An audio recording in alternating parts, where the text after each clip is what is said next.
Camarade président Vladimir Poutine, camarade président chef d'État africain, camarade chef de délégation, bonjour. C'est un honneur pour moi ce matin donc de prendre la parole ici et de vous passer donc le salut fraternel du peuple du pays des hommes intègres.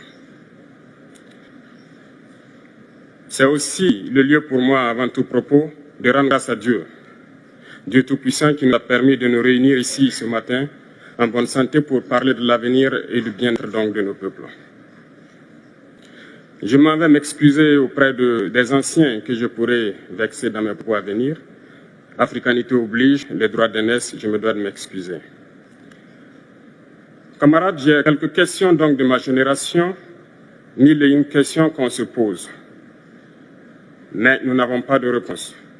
Et il se trouve qu'ici, nous pouvons laver donc notre linge sale parce qu'on se sent en famille. On se sent en famille en ce sens que la Russie est une famille aussi pour l'Afrique. C'est une famille parce que nous avons la même histoire. La Russie a consenti d'énormes sacrifices pour libérer le monde du nazisme pendant la Seconde Guerre mondiale. Les peuples africains, nos grands-pères, ont été déportés de force aussi pour aider l'Europe à se débarrasser du nazisme.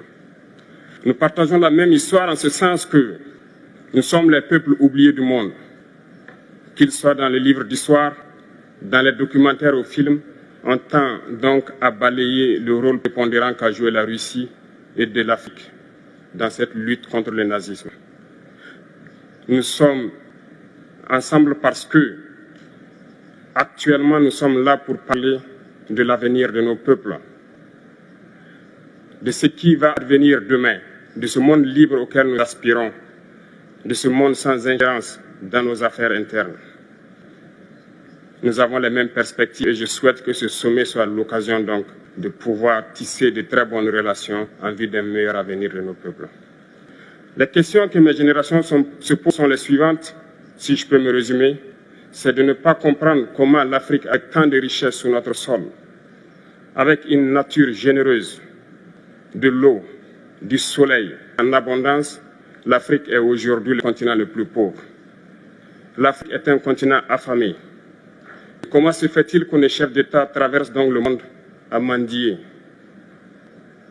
Voici des questions que nous nous posons et que nous n'avons pas de réponse jusque-là.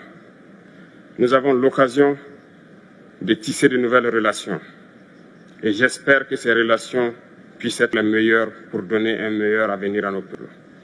Ma génération me charge aussi de dire que, par ce fait de pauvreté, ils sont obligés de traverser l'océan pour essayer de rallier l'Europe. Ils meurent dans l'océan. Mais que prochainement, ils n'iront pas traverser parce qu'ils viendront devant nos palais pour chercher leur pitance quotidienne. Pour ce qui concerne le Burkina Faso, aujourd'hui, nous sommes confrontés depuis plus de 8 ans à la forme de manifestation la plus barbare, la plus violente du néocolonialisme, de l'impérialisme. L'esclavage qu'on tend encore à nous imposer. Nos dévanciers nous ont bien appris une chose. L'esclave qui n'est pas capable d'assumer sa révolte ne mérite pas que l'on s'apitoie sur son sort. Nous ne nous apitoyons pas sur nos sorts, on ne demande pas que quelqu'un s'apitoie sur notre sort.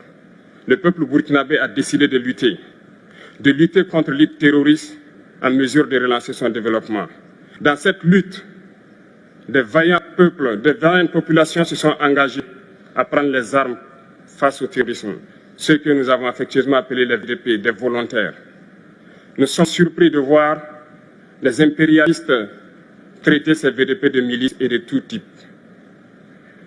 C'est décevant. Parce qu'en Europe, lorsque des peuples prennent les armes pour défendre leur patrie, on les traite de patriotes. Nos grands-pères ont été déportés pour sauver l'Europe. Ce n'était pas avec leur consentement, contre leur gré. Et bien au retour, on se rappelle bien qu'à Tiaroy, lorsqu'ils ont voulu revendiquer leurs droits élémentaires, ils ont été massacrés. Cela ne fait rien donc.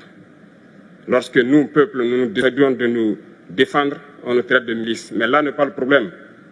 Ce qui est le problème, c'est de voir des chefs d'État africains qui n'apportent rien à ces peuples qui se battent, mais qui chantent la même chose que les impérialistes en nous traitant de milices, en nous traitant donc d'hommes qui ne respectent pas les droits de l'homme. de quel droit de l'homme parle-t-on? Nous nous offusquons contre cela et c'est honteux. Il faut que nous, chefs d'État africains, nous arrêtons de nous comporter donc en marionnettes qui dansent à chaque fois que les impérialistes tirent sur les ficelles. Hier, le président Vladimir Poutine a annoncé donc l'envoi de céréales en Afrique. Nous sommes bien contents. Nous lui disons merci pour cela. Merci, c'est un message passé à nous, chefs d'État africains, parce qu'au prochain forum, nous ne devrons pas venir ici sans avoir assuré, pour ceux qui ne connaissent pas la guerre, l'autosuffisance alimentaire de nos peuples.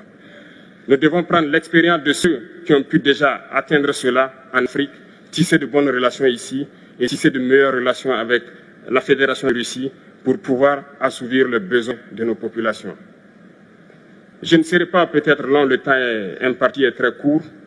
Nous sommes obligés de nous arrêter à un moment donné. Mais je voudrais terminer en disant que nous devons donc rendre hommage à nos peuples qui se battent.